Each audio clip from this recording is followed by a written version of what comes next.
Chris Holman here at the headquarters of Neogen Corporation with the Grand Poobah, with Mr. Neogen, actually, the guy who started the company, Jim Herbert. And Jim, it is so good of you to take time to spend a little time with us. Thanks for being. It's good. It's good to be here and good to tell our story.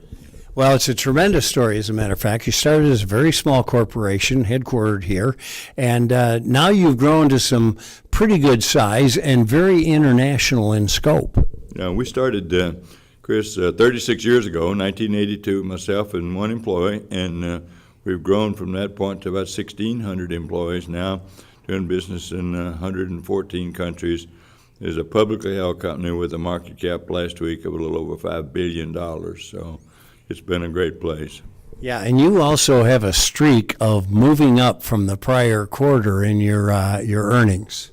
Yeah, I think this talk speaks well of the employees. I think now we're like 115 quarters in which our revenues have been greater than they were in the same quarter in the prior year. And the market likes that. We've doubled our revenues every 5 years, 4 different times. So we just keep doubling revenues each 5 years. Sooner or later, that's going to get to be more difficult, but we still got the trail going. So. Well, Jim, I'll tell you, it's a tremendous story of growth and the American dream and making a major corporation out of it. Like you say, 2 people at a desk. Also in that international area, you have designated one of those countries you're very interested in has been China over the years. How did that start? Well, China is, I think, a great story of a balance of payments, really. We started, we needed to do some things in hypodermic needles for the animal health business, and we like not just the cost in China, but we also like the quality of the stainless steel that the Chinese were able to produce. So we began producing veterinary instruments in China, bringing them back to the U.S., and we knew sooner or later there was going to be food safety opportunities in China, and when those began to open up, then we moved to China, made a couple of acquisitions of a couple of firms that were there, and established our offices in Shanghai and Beijing. And how has that gone for you? It's gone very well, and it's going to be. We think it's an important part of our future. We look at our future opportunities. Probably 2/3 of it lies outside of the U.S., and one of the big important areas is what we call food security, and that's to make certain that we can produce the quantity and quality of food that the growing middle class is going to need as we move into the next decade. And one doesn't have to be real smart to figure that growing middle class is going to come in China and in India, and that's one of the reasons that we're there.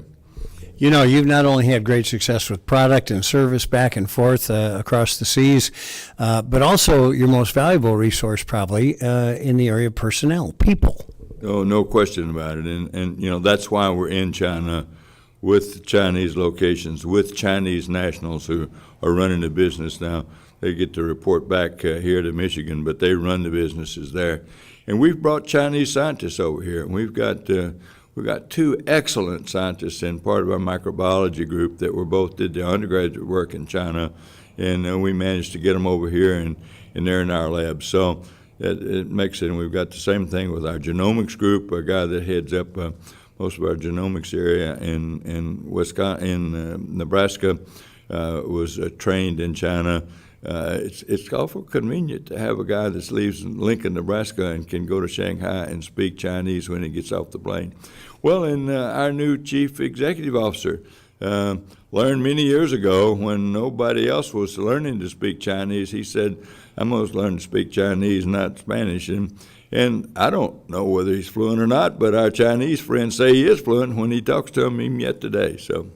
Unbelievable stuff. And how about in China? You've got an office there. Do you find any of the personnel that has been educated here? We do. We've got probably fewer than we used to because the level of education today is so great in China and, so great for what they're doing. But we do have reciprocal programs going back and forth. And, as time goes on, we'll do more of that. Excellent stuff. Well, it really is. So a big part of your future then is going to be the development of that Chinese market both ways, as a supplier and also selling them product. Right. And yes, we've expanded what we buy from China. We probably bring in an average of 1 40-foot container of product from China once a week. We always fear about the politicians spitting at each other and doing something on tariffs, but so far we've escaped all of that. So, it's been a good balance of payments going back and forth. We buy things from China, and China buys things from us, and we're both growing as a part of that process. Well, it's interesting because, as you know, a lot of that is relationship-based, and the more business you do and the more interface you have with them, the more that relationship grows.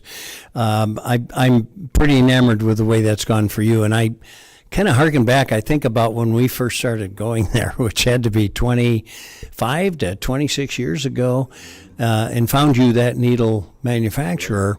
You went with me on the first trip I had, and I remember in those days we were both looking over me. In particular, I was looking over my shoulder to see who might be following me. Then it wasn't. We didn't realize what capitalists the Chinese were at that time, and they might not have been quite what they are today. But what a great experience that's been from those very early days to where we are today. And you played an early role in that too. Well, I was glad to be a part of it and glad to be a small part of your success here. But, another thing to speak to is I remember in those days taking trains that took forever. As a matter of fact, if it was a 5-hour train ride, you wanted to get a sleeper because it hardly ever happened. And the infrastructure there has just been incredible in the advancements they've made. Well, the government works differently there. They can make things happen in a third of the time you can anywhere else in the world, and that's been true of transportation. You get planes move about easy. We're moving back and forth easier than we once did between the U.S. and China. I think there's still a lot of opportunity for us to do more direct travel between the U.S. and China, and hopefully someday we'll get more of that done, not just to move people, but in the whole of those airplanes we can move product back and forth too. We move product to China that's perishable. So sometimes it'd be nice to have a little bit more space to move something in a hurry. If we got a disease problem that breaks in China, to be able to get products to them. So I think that I'm just very encouraged that our growth is going to continue between the two countries. And despite what the politicians say, we're going to make it work. Well, and I think probably mid-Michigan, Lansing in particular, will be a big solution for you in that direct communication and that direct sending of product. When you look at the enrollment at Michigan State University, which is 3 miles down the road, and the great preponderance of people that we have from China who have come here for education, it's not uncommon to have a lot of people who are speaking Chinese out of one side of their mouth and turn into somebody else and speaking English. And so that education opportunity has broadened our experience. And we got a few people coming here, and they beget others, and it's now beginning to be a kind of a sizable Chinese population around here.